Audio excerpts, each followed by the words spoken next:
भारत लोक शिक्षा परिषद द्वारा रजत जयंती वर्ष के उपलक्ष्य में 29 मार्च से 6 अप्रैल 2025 तक पंजाबी बाग स्टेडियम नई दिल्ली में एकल श्री राम कथा का भव्य आयोजन होगा। कथा का वाचन प्रसिद्ध कथावाचक भाई श्री रमेश भाई ओझा करेंगे। इस आयोजन के दौरान सहस्त्र चंडी महायज्ञ, सांस्कृतिक कार्यक्रम, एकल श्री राम मंदिर की झांकी और एकल प्रदर्शनी भी आकर्षण का केंद्र होंगे। देश भर के संत, राजनेता और गणमान्य व्यक्ति इस आयोजन में भाग लेंगे। कथा का उद्देश्य समाज में राष्ट्रभक्ति, संस्कृति और शिक्षा को प्रोत्साहित करना है। यह आयोजन लाखों ग्रामवासियों तक विभिन्न चैनलों के माध्यम से प्रसारित किया जाएगा। 29 अप्रैल को 501 महिलाओं की कलश यात्रा एवं बच्चों द्वारा प्रभु श्री राम का बाल रूप भी प्रदर्शित किया जाएगा।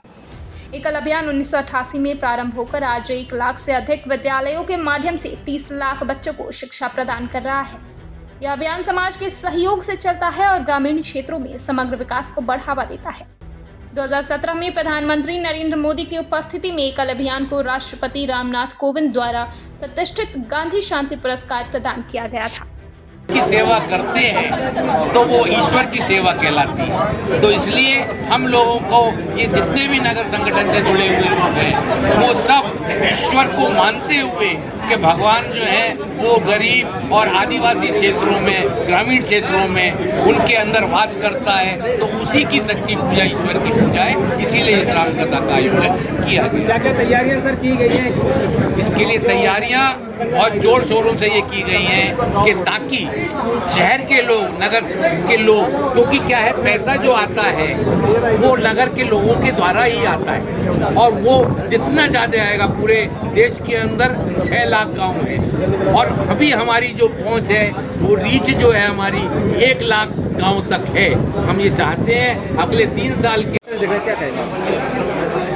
29 मार्च से 6 अप्रैल के बीच में एकल श्री राम कथा का ये आयोजन भारत लोक शिक्षा परिषद एक ऐसी संस्था जो सुदूर के ग्रामीण क्षेत्रों में एकल विद्यालय के रूप में अपना काम गाँव के बच्चों के अंदर उनकी प्रतिभा, उनको गांव को विकसित बनाने में कार्य कर रही है।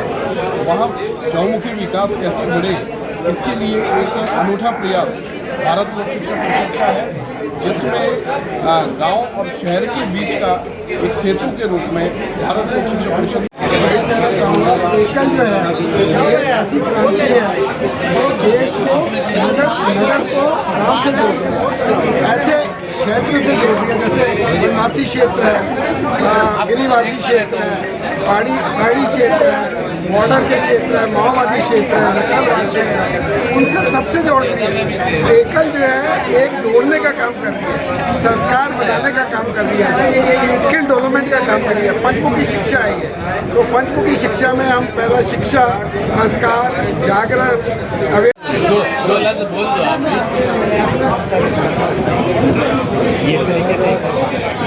ये हमारे कथा का उद्देश्य मेन है कि हमने 3 मार्च 2000 को भारत लोक शिक्षा परिषद की नींव रखी गई। हमारे सभी ट्रस्टी भाइयों की इच्छा थी कि हम 2025 में इसको रजत जयंती के रूप में मनाया जाए। इसमें विचार है भाई 1 दिन का प्रोग्राम करें या 7 दिन का करें लो, तो भाई जी का भी राम का काम है, राम बनवासी राम, इसलिए हमने राम कथा रखी है। और इच्छा ये कि भी अभी 1 लाख स्कूल हमारे पूरे हो चुके हैं। धन संग्रह करते हैं और ज़्यादा से ज़्यादा लोगों को अवगत कराते हैं कि एकल क्या कार्य करें, क्योंकि हम ग्राम में जाके वैसे कार्य नहीं कर सकते, लेकिन बिना धन के तो हम एकल के लिए कार्य कर ही नहीं सकते। तो यहाँ पे सब पहले हम लोगों को विद्यालय दर्शन के लिए लेके जाते हैं, तो वहाँ जाके प्रभावित होती है कि एकल क्या कार्य कर रहे हैं। उसको देख के उनके मन में बहुत दया भावना आती है। उन्हें जब पता चलता है कि एकल